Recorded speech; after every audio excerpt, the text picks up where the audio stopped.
What if the United States never broke free from the British Empire? No Declaration of Independence, no Revolutionary War, no President Washington. Imagine a world where the stars and stripes never flew, and American cities still bowed to the crown. In this alternate history, the very foundations of modern life, technology, democracy, culture, even space exploration, are rewritten under a royal banner. Stay with us as we unravel the butterfly effects of a world where freedom rang, just a little differently. In the annals of world history, few moments have been as pivotal as the Declaration of Independence on July 4th, 1776. But what if it never happened? What if the American colonies, instead of rising in revolution against King George III, remained loyal to the British crown? In this alternate timeline, the world we know today is drastically reshaped. The American identity never fully forms. The British Empire remains dominant far longer, and global power dynamics shift in unexpected directions. To understand how, we must begin in the early 1770s. Without the Declaration of Independence, the events leading up to it would have to take a different course. Perhaps the Boston Tea Party was suppressed more decisively. Maybe conciliatory efforts from Parliament, such as granting colonial representatives seats in the House of Commons or repealing more hated taxes, succeeded in placating colonial leaders like George Washington, John Adams, and Thomas Jefferson. Without the incendiary rhetoric of Thomas Paine's common sense igniting public sentiment, the revolutionary spark might never catch fire. The Continental Congress, instead of boldly breaking away, continues to serve as a colonial advisory council under British oversight. This choice to remain within the empire carries enormous implications. Economically, the colonies continue benefiting from British trade networks. Ports like Boston, Charleston, and New York expand even faster, buoyed by imperial subsidies and growing demand from across the empire. The triangular trade persists but shifts in scope as British-American shipping firms become cornerstones of the global economy. Slavery, already entrenched in southern colonies, continues under British policy, though gradual abolition efforts in London begin exerting pressure by the early 1800s. Politically, the American colonies slowly transition into a federated bloc within the empire, similar to Canada or Australia in our timeline, but far more influential due to population and wealth. Loyalist elites, who were scorned or exiled in our reality, become central figures in this world. George Washington might still rise to prominence, not as a revolutionary general, but as a high-ranking governor or military leader in service of the crown. His name, rather than symbolizing rebellion, represents loyal stewardship and imperial patriotism. As the 19th century unfolds, the British Empire is supercharged by the stability and productivity of its American territories. Without the cost and chaos of the Revolutionary War, Britain maintains more resources to devote to other conflicts, possibly leading to quicker victories in the Napoleonic Wars. With North American ports and manpower supporting the Royal Navy, the British blockade of France becomes more effective. Napoleon may fall sooner, changing the shape of Europe entirely and delaying or even preventing the rise of strong continental powers like Prussia. Domestically, the question of westward expansion remains. Even under British rule, colonists continue to press westward into native lands. The Royal Proclamation of 1763, which sought to limit colonial expansion beyond the Appalachians, becomes a constant point of friction. However, British colonial policy adapts, allowing gradual settlement under strict crown supervision. Native resistance, lacking the fractured policy environment of a young United States, faces a more uniform and powerful British adversary. Still, Britain, sensitive to international reputation, may enforce stronger treaties with native nations than the U.S. ever did, preserving some indigenous sovereignty in areas like the Great Plains or Pacific Northwest. By the mid-1800s, the world's industrial revolution unfolds differently. Without the American model of republican democracy spreading across the globe, monarchy and empire remain far more entrenched. Revolutionary fervor in France and Latin America is less emboldened by American precedent. Simon Bolivar, for instance, lacks the ideological foundation provided by the U.S. Constitution. Revolutions still occur, but they are slower, less coordinated, and often crushed by monarchist forces reinforced by a British-American alliance. Technologically, the British Empire's investment in infrastructure across the Atlantic accelerates. Railways crisscross not only England and India, but also the eastern seaboard and Midwest of British America. A transcontinental railway is built not as a symbol of American manifest destiny, but as an imperial artery.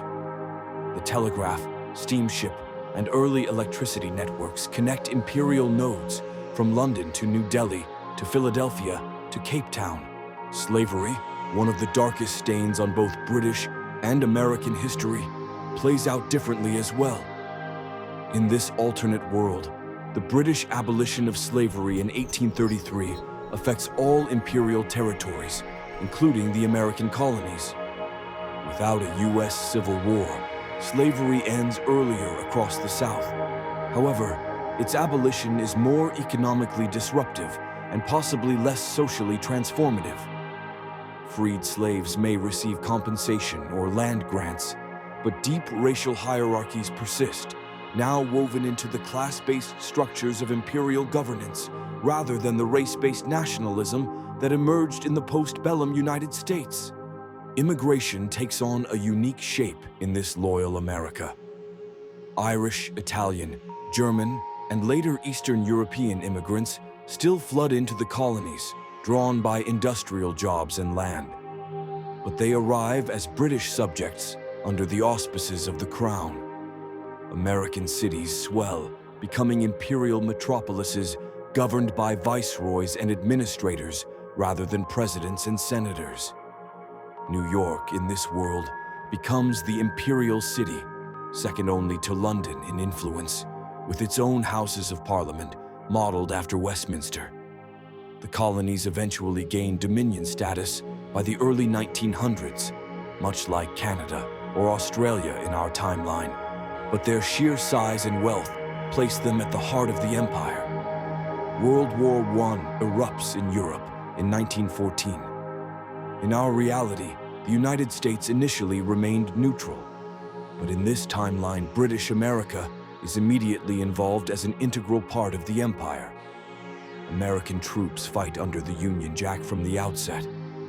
Their early and massive involvement shortens the war by months, possibly even a year. The Western Front is better supplied and reinforced. Germany, overwhelmed, sues for peace sooner. The Treaty of Versailles, written with a stronger British hand and no need to appease American isolationists, may be more lenient, reducing the resentment that fueled future conflicts. Without an independent United States, World War II changes dramatically. The absence of a global superpower to rival Germany or Japan means Britain, not Washington, leads the Allied war effort. British America's resources, both manpower and manufacturing, become central to victory. There is no Lend-Lease Act because the empire owns the factories. The Manhattan Project still takes place, but it's a Crown-funded effort with labs in Ontario and Massachusetts rather than New Mexico. The first atomic bomb is dropped not by America, but by the Royal Air Force. The post-war order is unrecognizable. There is no Marshall Plan, no United Nations based in New York, no NATO led by the United States.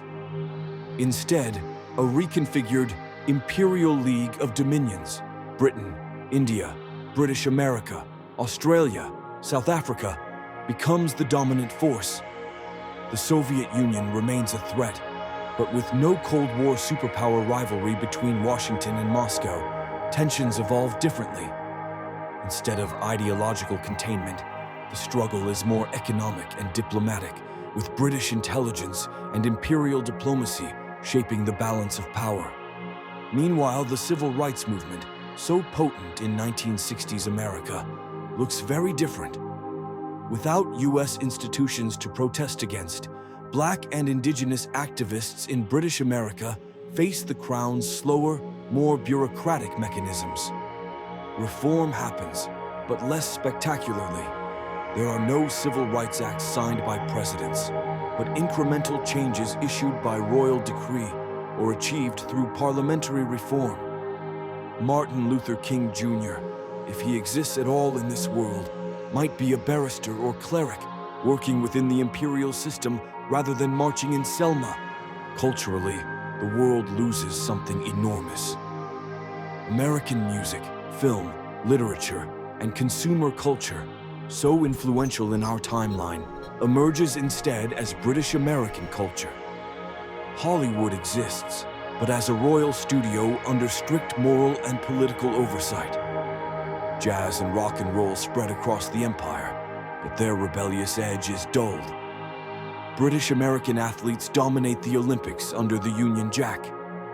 The Super Bowl never exists. McDonald's is an imperial food chain, not a symbol of American capitalism. Coca-Cola might still exist, but branded in British red and gold. Space exploration, too, takes a different trajectory. There is no space race. Instead of Sputnik versus Apollo, it's a cooperative effort between the Royal Space Office and the Dominion Aerospace Bureau. The moon landing is still televised globally, but the first words spoken are not one small step for man, but a declaration of imperial achievement in the name of Queen Elizabeth. The flag planted is the Union Jack. Nationalism is dampened in favor of unity under monarchy.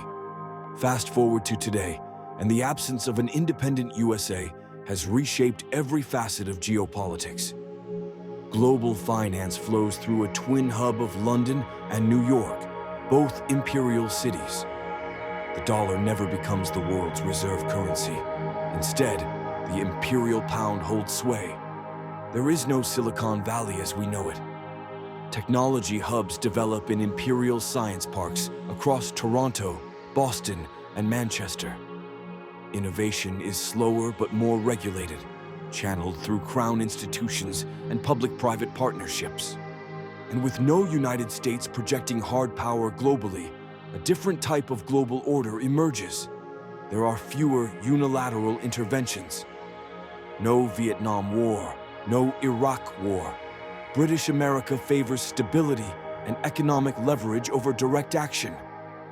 Climate change policy advances earlier due to the empire's stronger environmental oversight. However, authoritarianism thrives in places once reliant on U.S. support for democratization. The absence of the American experiment weakens the case for liberal democracy worldwide. As the 21st century unfolds, the absence of an independent United States means that global leadership takes on a more bureaucratic, imperial character. Decision-making is slower, filtered through layers of protocol from London to Delhi to Toronto to Johannesburg.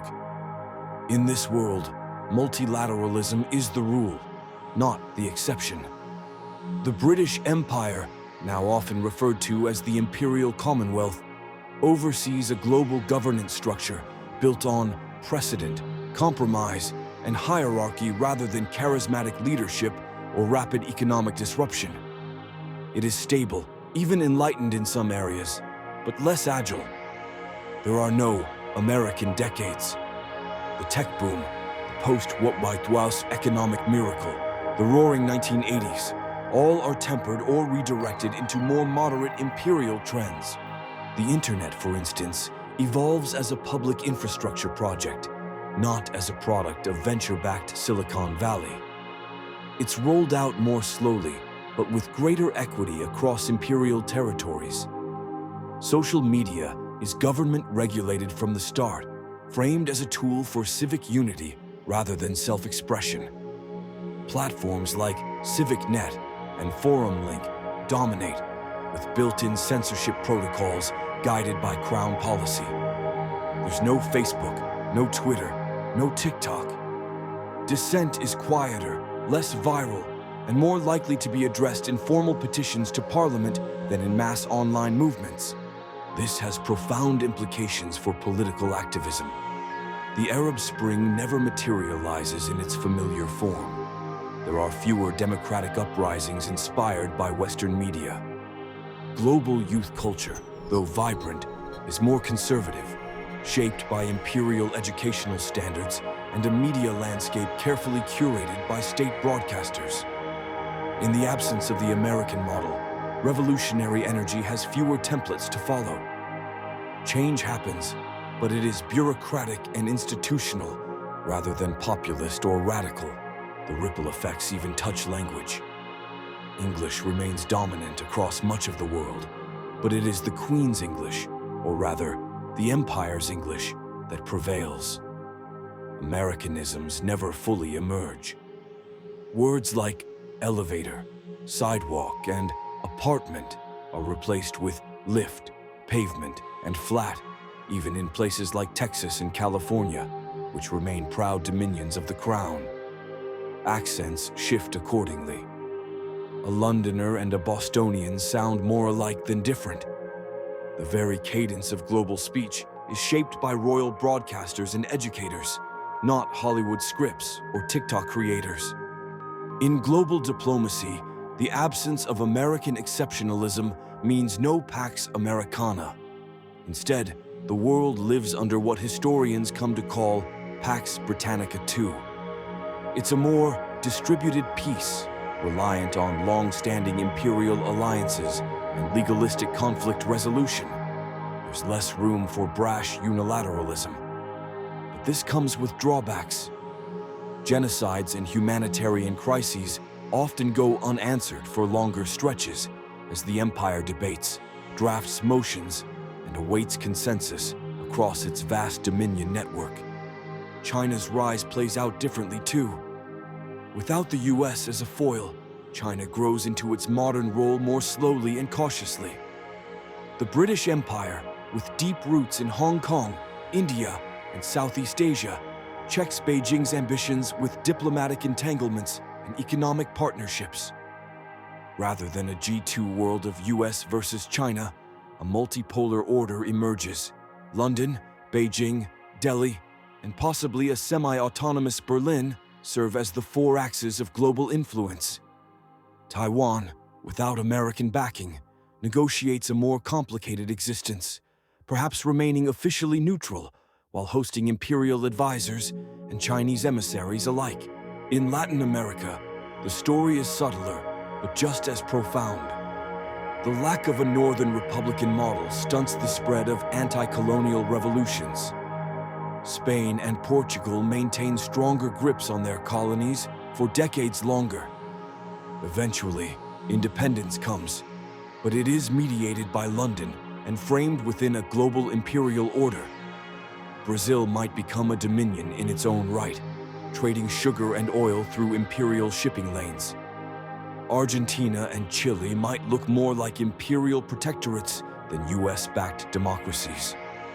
The Monroe Doctrine never exists. The Caribbean becomes a patchwork of imperial ports, with Jamaica as a crown jewel rather than a tourist destination.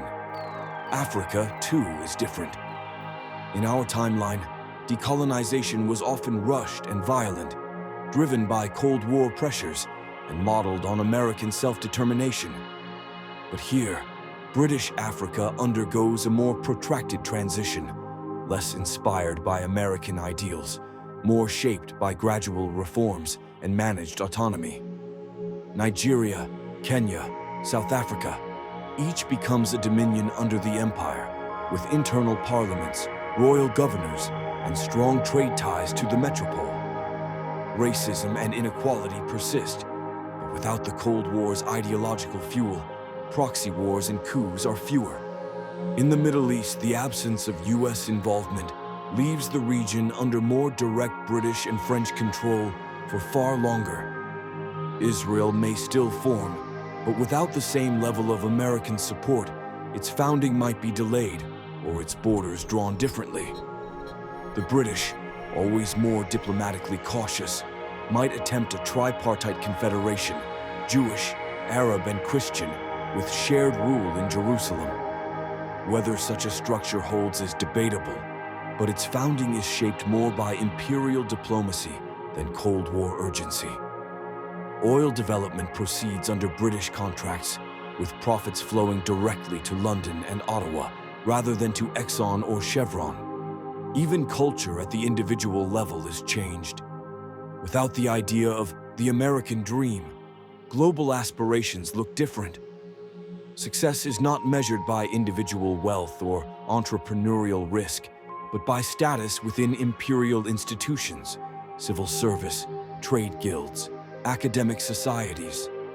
There are still billionaires, but they are baronets and viscounts tied to the crown.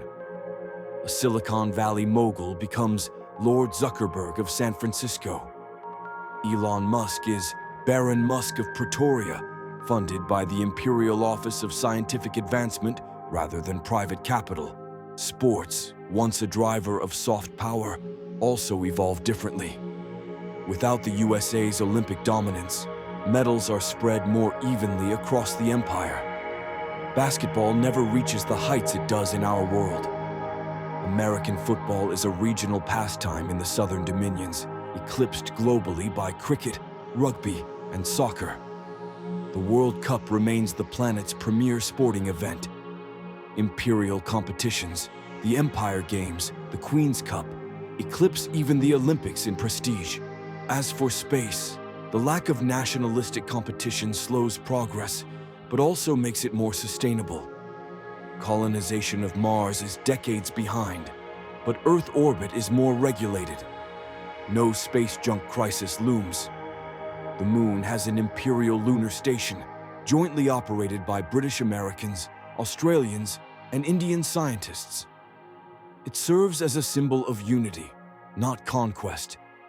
Space exploration, like so much else in this world, is careful, curated, and collectivist.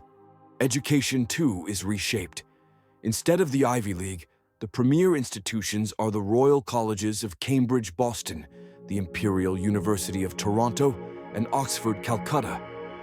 Degrees are standardized across the empire. Students pledge allegiance to the crown, not a flag. There are no school shootings, no campus protests erupting into violence.